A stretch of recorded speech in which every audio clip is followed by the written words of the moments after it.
Ipinagpaliban kahapon ng Manila Regional Trial Court ang pagbasa ng sakdal kay dating Congressman Arnolfo Teves Jr. para sa kasong murder. Kaugnay ito sa pamamaslang kay Negros Oriental Governor Roel de Gamo noong Marso. Kasunod ito ng paghahain ng motion to defer ng kanyang kampo.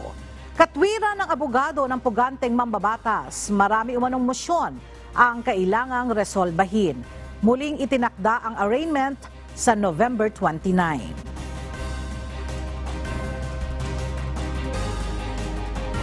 In legal effect, granted yung motion to defer. Not only because of that motion, but because of certain pending incidents that will need the resolution of the court before arraignment may proceed. Well, of course, these are legal remedies that the lawyers wanted to explore.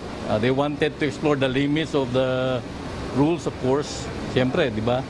And the legal remedies are there. But of course, we contend, we assert na hindi naman meritorious to mga motions nila. These are all dilatory. These are all dilatory. Okay? These are all unmeritorious. They will exploit the rules. They will even go up to the Supreme Court. But ultimately, justice will be served.